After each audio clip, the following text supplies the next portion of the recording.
The Roman Empire actually lasted a lot longer than most people realize in the East, which historians call the Byzantine Empire to differentiate. They stuck in this rough shape for a good while, suffering from a lot of internal problems, but it did pretty well under the Komnenos dynasty, especially under Manuel I. Until Manuel had no kids, things were ran a little bit different in the Byzantines, but they still needed a boy. But have no fear, Hungary is here. They're currently operated by a man named Bela III. So Manuel had to go up to Bela like, Bela, ignore that we fought each other and installed your uncles instead of you and your brother. Look, my mom is the daughter of King Saint Ladislav, so that gives me legitimacy in your country, so if you marry my daughter, Mary, you can be Emperor of Rome as well. If you can also keep up with the name gimmick of AIMA. So Bela said bawling and was eventually crowned Alexios II. With the crown of Rome and the crown of Hungary, he's known by two different names. Also, two different religions because he was Catholic from Hungary, while the Byzantines were Eastern Orthodox, which almost led to a rebellion by Manuel's cousin Andronicus until he was captured and blinded. But there's no time for religion because it's the Third Crusade. The Byzantines were able to get back into the Anatolian highlands and even retake the holy city of Antioch. They might have also lost some land in Italy, but whatever. Balix was a relatively decent emperor. Then came his son Antiochus I. Then came his son Justin III, who was 4 years old. So went back up to Antiochus's brother Anjou, the first of Byzantium and second of Hungary. And that whole Catholic thing finally came back up, and Anjou definitely tried to fix it, but this led to a rebellion, which led to the Second Bulgarian Empire. But at the same time, the Fourth Crusade had to get abandoned because Venice built too many boats and not enough crusaders showed up, so they used them as mercenaries and then they were excommunicated. Andrew saw opportunity, so he hired the disgraced crusaders to go against Bulgaria, his enemies Anatolia, and any rebellious lord, promising the crusaders land. It kinda worked in Anatolia, but in Bulgaria, the Crusaders ended up just taking over and becoming their own emperor. Andrew had a bunch of important kids, but notably is Antiochus II, who tried mending the Catholic-Orthodox divide with the Union of Lesbos by allowing the Orthodox to still do their thing as long as they obey the Pope. It kind of worked, ironically. The further away from Constantinople, the more they actually listened. But more importantly, he had to deal with the Mongols, being able to fend them off, and ironically the Mongols ended up retaking Jerusalem better than the Crusaders ever did. Antiochus also had a bunch of kids. The throne passed to Justin IV, who ruled for 2 years, then to his son, Michael VII, who was 10 years old. Then it went to Justin IV's cousin, Andrew II and III, and then we completely lose the plot. The throne then passed to Michael's cousin, Otto of Bavaria, who spent his entire time fighting for his claim against a distant relative, Ladislav III. Otto had the throne, but both sides were wildly unpopular, leading to 3 peasant revolts. But then the throne eventually passed to Michael's grandnephew, Charles I. He's known as the French because he's of House Capet Anjou. He was also King Charles III of Naples, bringing southern Italy back to the Byzantines. He's also married to the sister of the last king of Poland, which meant he ended up becoming emperor of basically most of Eastern Europe. Then came his son, who of course being French, was named Louis.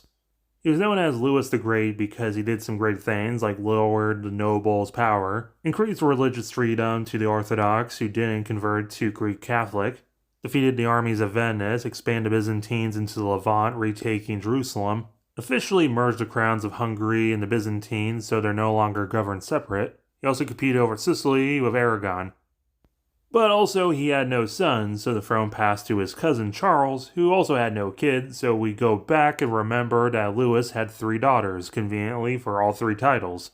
So Hungary and the Byzantines went to his eldest, Catherine I, who became the first reigning empress since 1055. She ruled together with her husband, Justin V, Angelos, which was also the trend with sisters, like Mary, who married Sigismund and became the king of Bohemia, and ironically, the rivaled Holy Roman German Emperor. And Hedwig, or Jadwiga, became Queen of Poland.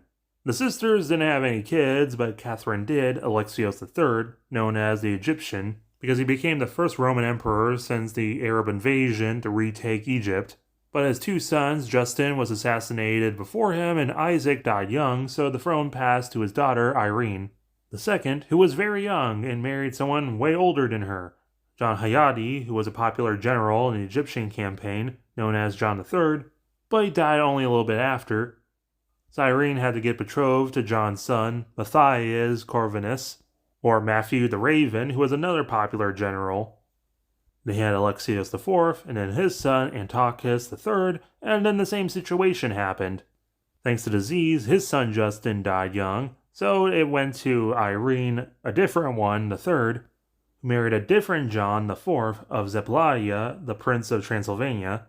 Insert Rosetta Stone being discovered here. They had a son, John V, Sigismund, and this was the time of the Protestant Reformation, and John literally tried everything out, eventually settling on Unitarianism. Believing it's simple and made the most sense, especially influenced by the Renaissance idea of ancient Greece philosophy. But a lot of people also hated it. John died with his wife still pregnant, who became Elizabeth I Bathory, who reigned during pregnancy and regency. Widely remembered for ransacking a lot of churches for wealth and burning anyone who resisted the Unitarian idea, which led her to be remembered in popular culture as a evil vampire woman, especially with the West believing Unitarianism as complete heresy. I can only absolve you if you're a Catholic. Right, and how do I join? Do I wail on some Unitarians? Which led to the West accidentally discovering America to get away from the Byzantines' trade monopoly over the East. John and Elizabeth had a son, Matthew II, who took both his parents' last names and also figured out what kind of Unitarian the state should be. He also had an official coat of arms designed, showing off all the cool things the Byzantines owned at this point. Matthew's son Alexios died from a boating accident, so it went to his other son, Constantine XI, who oversaw the Byzantines at their second greatest height, stretching from the Carpathians down to the Red Sea.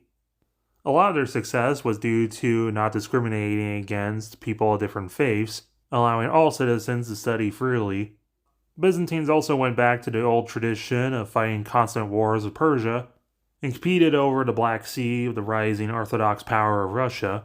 Tiberius V and then Claudius III, and then we get a pretty steady stream of Constantines. But also at this time, the Byzantines' power started waning due to the expansion of the colonies in America and Napoleon. With a failed Egyptian campaign, he was able to strike back at the Byzantines, wrecking their army in Naples. And while the second also lost against the French, losing everything west of Egypt to France, Louis II tried expanding imperial authority, which was deeply unpopular. He also lost Egypt to an Orthodox Albanian and the British. Constantine XVIII reversed a lot of his dad's hard-line positions, but also struggled in a war against the Russians, being able to only loosely hold on to most of the Balkans, but completely lose Crimea. Then his son, Constantine XIX, had to be emperor during the events of World War I. He sided with Germany to get their land back, which ended up with the Byzantine Empire being completely halved.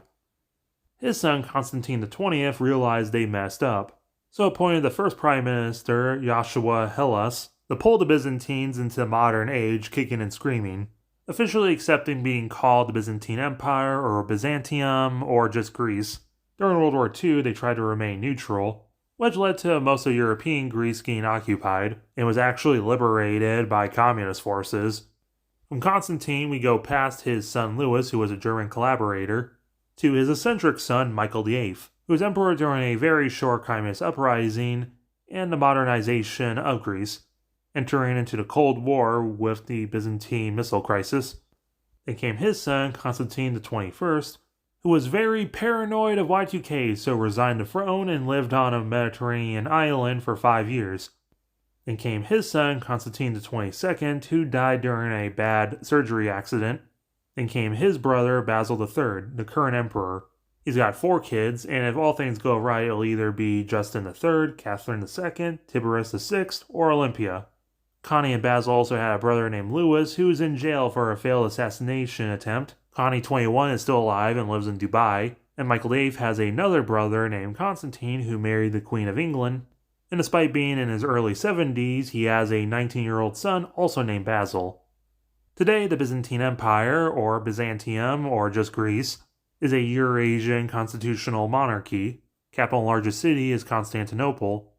It's one of the only countries with purple on its flag and has the largest population of Unitarians in the world. It's a EU member state that managed to go past its debt problem in the early 2000s, and honestly, it looks like it's got a bright future ahead of it. But let me know what you thought down below as well as hitting the like button and subscribing for more.